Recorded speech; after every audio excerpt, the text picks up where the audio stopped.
Hello and welcome to the spirited world of Grimm the Card Game, an expandable card game in which you'll use magical monsters inspired by real-world folklore to launch deadly elemental attacks. If you have any questions throughout this tutorial, please check the FAQs and our full rulebook at grimthecardgame.com, or you can join our Discord where our player community will gladly answer your questions. So with the cards in hand and this video as a guide, let's dive into the beyond. Grimm is a two-player card battler, meaning the object of the game is to use your Grimm cards to defeat your opponent's Grimm cards. The game comes with 11 Grimm decks, each representing one element and style of play. Before each match, each player will choose 2 Grimm decks to play with. The fun and strategy of Grimm starts with choosing which 2 Grimm decks you'll pair together. Do you like a hyper-offensive style of play? Try the Fire and Dark decks. How about winning the War of Attrition? Try the Plant and Wind decks. And try them all together to learn how you play best. But don't get too comfortable, as your opponent can ban decks as well, making every game a new experience.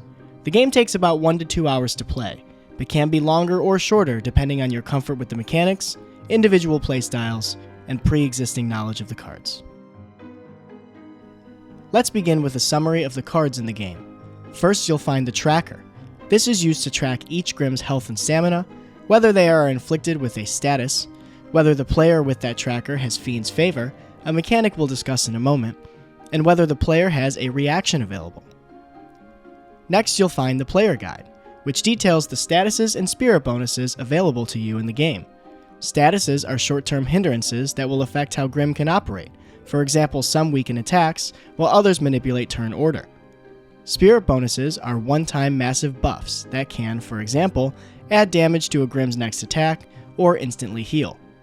Don't worry too much about these now, but know that this helpful guide is available for when they become relevant.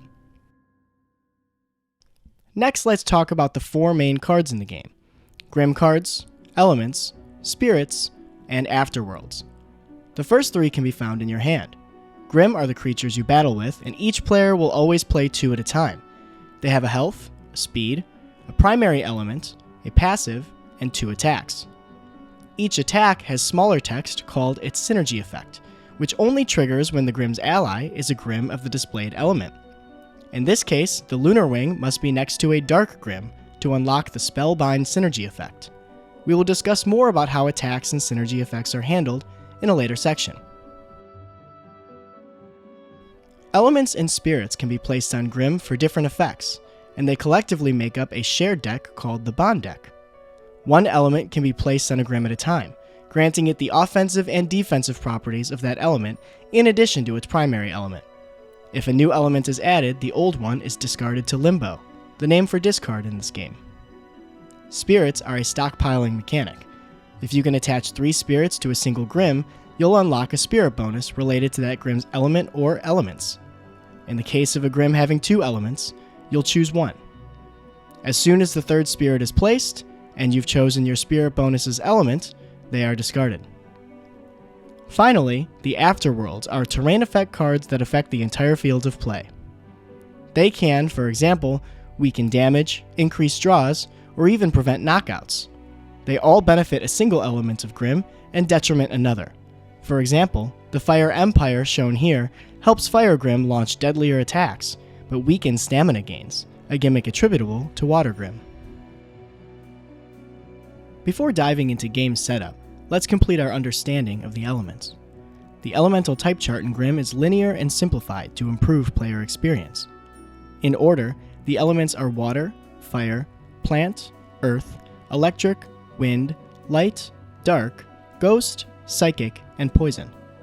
Every element has only 3 interactions, and looking at the top of the player guide can remind you of them. Let's talk about the 3 tenets of elements. 1. Each element is weak to the element to its left, and by extension, that element is immune to its damage. For example, Fire Grimm are weak to water damage, and Water Grimm are immune to fire damage. 2. Each element is strong against the element to its right, and by extension, it is immune to that elemental damage. For example, fire damage is strong against Plant Grimm, and Fire Grimm are immune to plant damage. 3. Each element resists its own damage.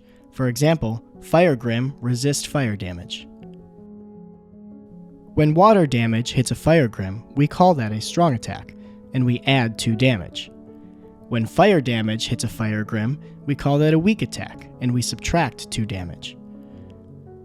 When fire damage targets a water Grim, we call that an immunity, and nothing results, including any additional effects of that attack, like synergy effects.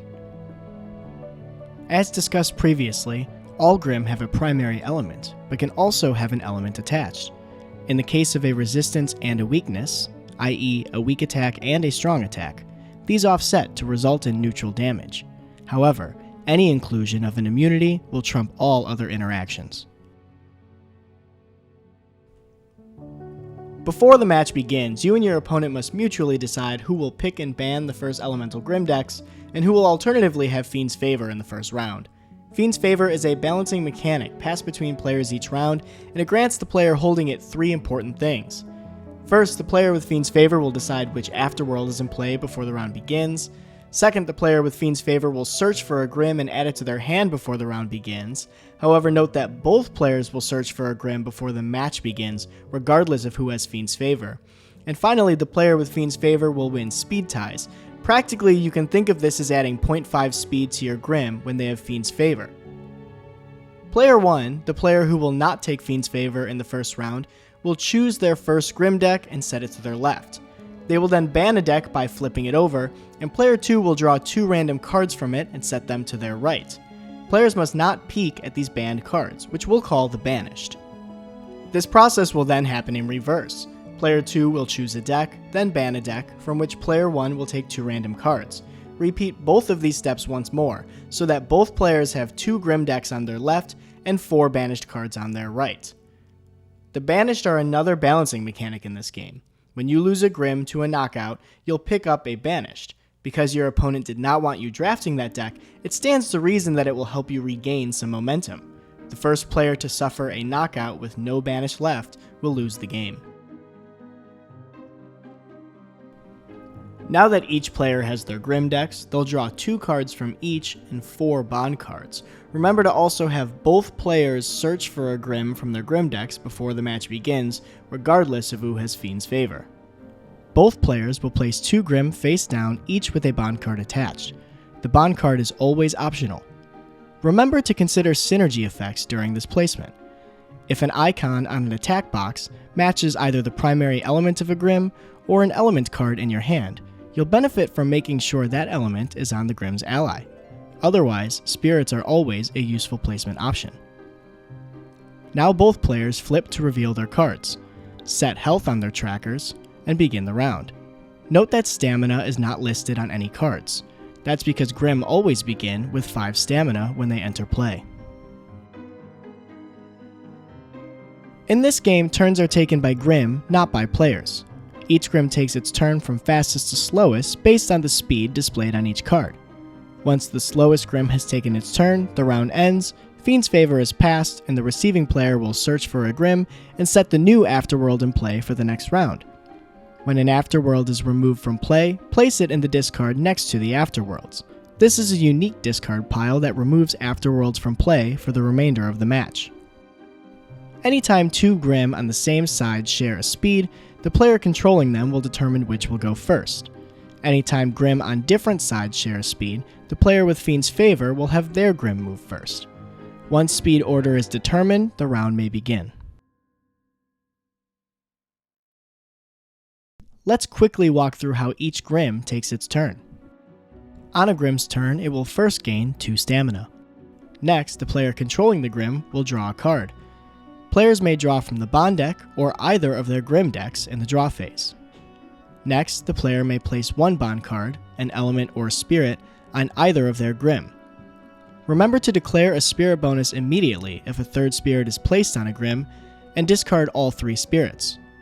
Finally, the Grim whose turn it is will take an action. There are 3 possible actions that a Grim can take: attacking, healing, and swapping. To attack, simply spend 1/2 of the base damage listed on the attack you wish to use in stamina. Then, declare the element that you'll be using to attack. Grim can always use their primary element to attack, or an attached element if they have one. Declaring the elemental damage that you're using is important, as your opponent will now have a chance to use a reaction, which we will discuss in the next section. For now, let's assume that no reaction is used.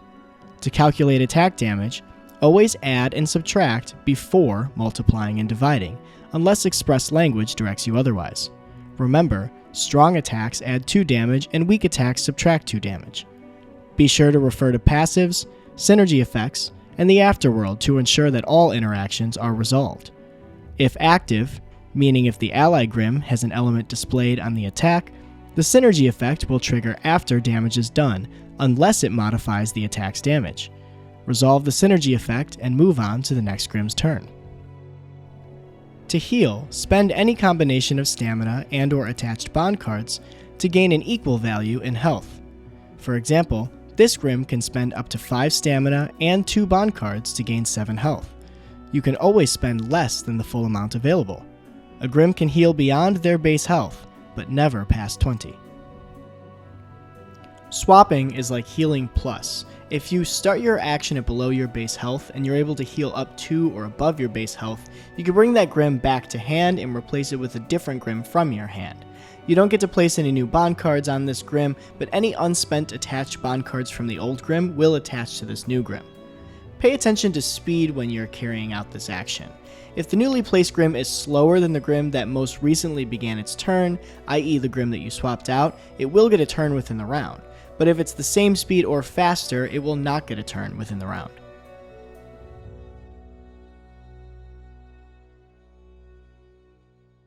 Each player may use a reaction once per round, and only when their Grim is being targeted by an attack.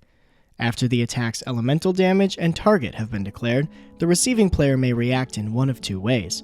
After a reaction has been resolved, remove the reaction token from your tracker. The first way to react is by placing an element on the targeted Grim, which could impact damage calculation. Recall that every element is immune to one element and resists its own damage.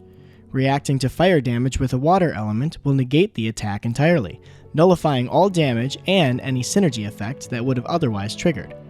Reacting with the same element as damage taken will normally result in a weak attack, thus subtracting 2 damage. You do not have to impact damage to react with an element. You may simply want to use the opportunity to place an element for synergy later. Remember to discard a currently attached element when placing a new one. The other form of reaction is status infliction. To inflict a status as a reaction, reveal and discard a Grim from your hand. That Grim's primary element status will be inflicted on the attacking Grim immediately, and because reactions occur before damage is calculated, many reactions will impact the oncoming attack damage directly. For example, burn halves damage on a burned Grim's next attack. Because an oncoming attack is yet to be calculated, burning a Grim as a reaction on an attack will cut that damage in half. Not all reactions impact the current attack, some will have more long-term consequences. For example, Throw, the win status, prevents the thrown Grim from attacking on their next turn. However, if used as a reaction, it will not impact the immediate attack. Regardless of the effect, as soon as the status has an impact on the inflicted Grim, it will dissipate. Refer to your player guide to see all statuses and their related elements.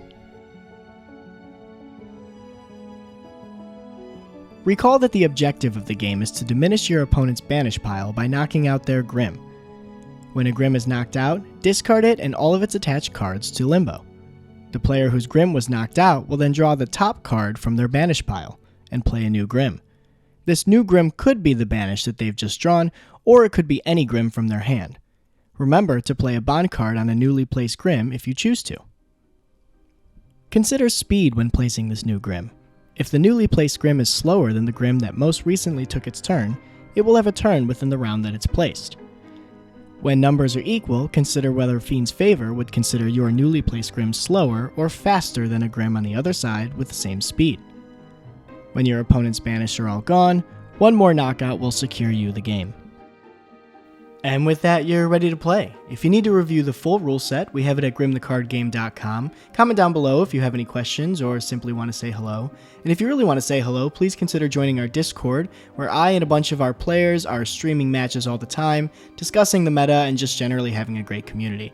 If you're watching this before October 2023, then keep an eye out for our Kickstarter coming that month, and if you're watching it after, we are probably selling the game online now. Thank you, everyone, and please have a grim day.